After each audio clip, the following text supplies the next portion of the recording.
Meu nome é Jairo Augusto da Silva, sou pescador tradicional da Praia Itaipu, de família tradicional, né?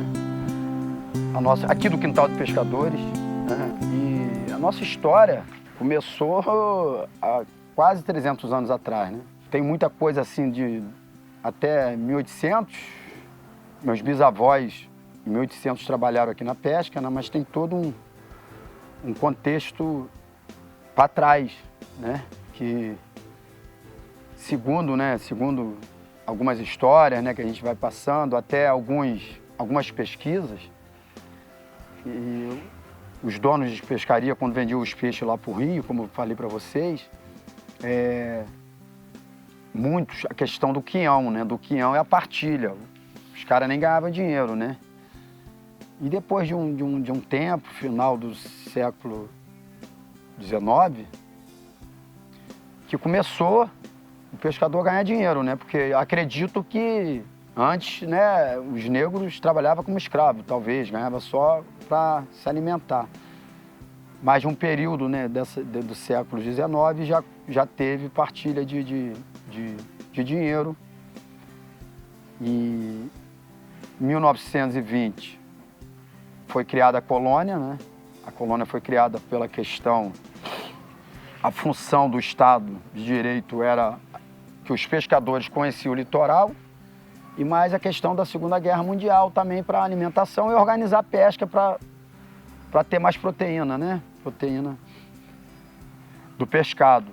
E a gente não tinha toda essa produção de gado, né? Tinha os sitiantes, cada um vivia, e muita coisa era importada. Aí depois foi criada a colônia, né, pelo Estado, né? Aí a Marinha, a gente era titulado para a Marinha, e em 1930 veio o Estado Novo. Aí começou o fomento para pesca industrial e artesanal. Infelizmente, eu nunca ouvi dizer que nessa época chegou alguma coisa assim de uma assistência na mão do pescador, né? Tinha um território, que aqui era uma área rural, e em 1940 houve os primeiros protestos da pesca artesanal, que começou no Norte e Nordeste, né? Exatamente no Nordeste, que veio Jangadeiro, em 1943, se eu não me engano, pleiteando seus direitos sociais. A pesca era mais canoa, a tradicionalidade maior era arrastão, na pesca oceânica, de pesca artesanal, do sul ao norte, né? Ainda havia muita riqueza de pescado. Em 70 ainda tinha muita riqueza de pescado. 70, 80, eu alcancei assim um pouco de riqueza, né? Como eu falei, em 1920 foi criada a colônia, o primeiro prédio, o primeiro espaço da colônia foi aqui no Quintal do Pescador, né? Meu avô mora aqui, a nossa família, de 4 gerações, já vai para a 4ª geração. Meu avô chegou aqui em 1916, o meu avô, o seu Cravinho, hoje está com o Chico, né? A família tradicional também comprou da família do seu Cravinho, que era um senhor que comprava o camarão, vendia algumas apetrechos. Ele fabricava, né, tradicionalmente, artesanalmente, algumas peças para pesca, né? Uns apetrechos de pesca. Ele fazia cortiça, ele fazia rede, então ele vendia isso tudo.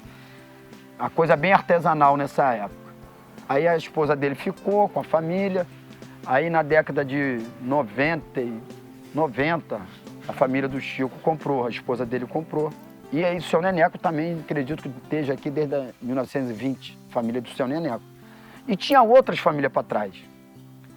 Era um correio de casa, né, com construção no início do século XVIII.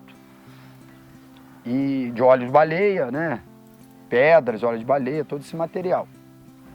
Em 88, houve a formulação da Constituição, mas já vinha um trabalho com a Pastoral da Pesca, que começou do Norte, incentivando as associações e tal, né? Que o conflito era muito grande de terras. E quando começou a especulação imobiliária nos territórios marinhos, né? Os territórios mais cobiçados, porque o pescador sempre ocupou lugares abrigados e rico em pescado, né? Como Itaipu, né? Aqui Itaipu e as lagoas também sempre foram muito ricas. Todas as lagoas aqui, né? Do estado, de todo o Brasil no geral, né? A extensão do nosso país, ela é muito rica em estuário, lagoas, baías, então era uma riqueza muito grande da biodiversidade marinha e a fauna silvestre também, né? Então isso tudo tinha uma relação, a gente sempre teve essa relação muito intensa com os animais, né, identificava épocas, o peixe, né, o movimento da natureza, as aves marinhas, né?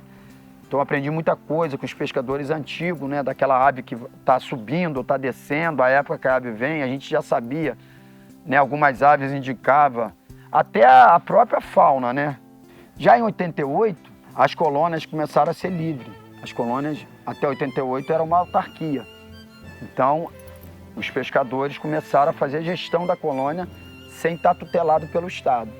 Em 88, Chico começou a fazer um trabalho com a UPAP Itaipu, né? Com os pescadores, a associação, né? Aí a festa de Itaipu, ela ficou parada por um tempo, porque as lideranças antigas que faziam as festas foram falecendo, né? Ficando velho. E houve um grupo chamado Grupo Garopa que juntou com alguns pescadores aqui, formaram um grupo, até fez umas festas muito boas. E a festa foi criando dimensão, essa festa de Itaipu, que era tradicional, que era feita pelos pescadores junto com um contexto religioso, né? Mesmo com a colônia sendo tutelada pelo Estado, eles tinham participação muito intensa, né? Mas eles faleceram e a gente... Aí depois ficou um vácuo. Aí que Chico, né, na década de 80, Chico começou a militar e criou a UPAP. Aí depois Chico conseguiu, né, retornar a festa na mão dos pescadores, pela UPAP, e a gente começou a fazer a festa mais contando a história do pescador, que já veio os conflitos, bastante conflitos, né? E a questão dos conflitos foi aumentando, né? Especulação imobiliária, pesca industrial, indústria petrolífera, né? A dragagem bota fora e começou a ação toda, né? E com a queda de fomento, do próprio Estado não fomentar a pesca artesanal, houve assédio financeiro muito grande em cima das comunidades pesqueiras. Isso não foi Itaipu, isso em todo o território nacional, né?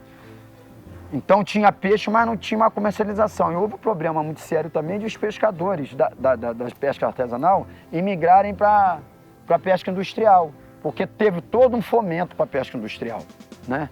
Teve as cooperativas, investimento de dinheiro para grandes barcos, então, e o pescador lá, ele matava uma quantidade maior e tinha, né, a sua matrícula embarcada e muitos, né, conseguiram se estruturar na vida, mas teve uma perda muito grande que foi a pesca artesanal, que é uma pesca sustentável. Hoje a gente paga o preço por isso. A Lagoa de Itaipu, ela foi influenciada pela residência, né, que nós perdemos quase 40% do espelho d'água, fora a área úmida que tinha que manter, fora a restinga, entendeu? Toda essa composição ecológica, ela influenciou muito não só na fauna marinha, como na fauna silvestre também, né? Então, nós tínhamos muitas aves na Lagoas, muitas aves. Inclusive, né, a minha esposa, ela fez a pós-graduação dela em meio ambiente. Meu pai forneceu muita informação a ela.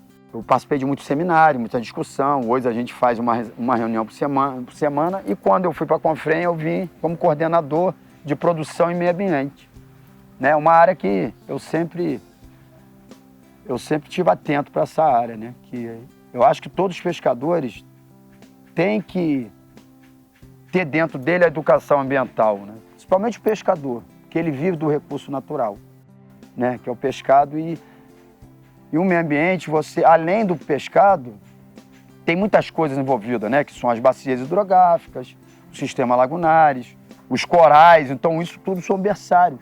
E esse trabalho todo foi discutido dentro da Confrem. E a gente criou 5 eixos que discute toda essa questão, né? Que vai da saúde a território direito, documentos, tudo isso que está relacionado, tudo que um cidadão que trabalha digno merece, né, ter um pouco dessa estrutura, que falta muita coisa ainda, né? A gente não tem o subsídio de gasolina nem de óleo, né? A gente tem uma DAP, que é a Declaração de Aptidão ao Pronaf, mas a burocracia é muito grande para o pescador acessar, como produtor, o agricultor rural. Nem todos os pescadores têm condições de pegar a DAP, por quê? Porque você tem que ter um fiador. Então nem todo mundo, né, tem essa confiabilidade, ou é 50 mil, né, que é para você para o investimento. Então os pescadores não têm, porque a burocracia é muito grande. O problema de gestão não está só na questão do governo. Algumas instituições civis também acabam pecando. Então eu acho que o grande lance é o quadro social. O quadro social, ele tem que fazer o dever de casa, fazer o dever para pleitear os seus direitos. Então, se tiver a base fortalecida, se a gente tivesse aqui um povo fortalecido politicamente, a gente não estava nessa situação, né? Porque a gente tem que entender o seguinte, o político é nosso patrão, o dinheiro é público, o recurso é público, quem paga a gente, assim como uma organização civil, né? Qualquer ela, seja de classe ou comunitária, ninguém é dono. Tem um gestor e tem tem um estatuto, tem os seus estatutos, tem os seus... além do estatuto, você tem outras ferramentas, várias ferramentas, né? E conselho deliberativo, conselho fiscal, mas às vezes não funciona, mas a grande potência para mim é o quadro social estar fortalecido. Eu acho que isso é muito importante, as pessoas se envolverem, saber quem ela é, o que ela representa, quem ela é a nível social, cultural, e tudo isso, né? Tudo isso, a importância que o pescador tem também para a sociedade. E para ele próprio, quando eu escolhi ser pescador e abracei a causa, né? E estou aqui, né, tentando fortalecer os parceiros, porque não adianta, uma andorinha não faz verão. E se a gente deixar na mão de um ou dois, que eu falo, o assédio financeiro, ele é muito perigoso, né? Dinheiro é uma coisa que mexe muito com a cabeça do cidadão. Então tem que ter por trás uma base fortalecida, onde não deixa o cara se cooptar ou ter as ferramentas adequadas para tirar, né? Colocar, não, isso aqui não dá pra gente, vamos fazer outra eleição. E tem várias ferramentas além da justiça, né? Enfim, eu acho que é isso, né? E o assistencialismo, de uma certa maneira, acaba atrapalhando, né? Eu acho que o combate à fome é muito importante, que a gente ainda tem fome, mas tem que criar políticas estruturais. Esse é para todas as comunidades, não só as comunidades tradicionais, originárias, mas sim para as comunidades periféricas e urbanas, né? Tem que dar estrutura, tem que levar inclusão social, é muito importante.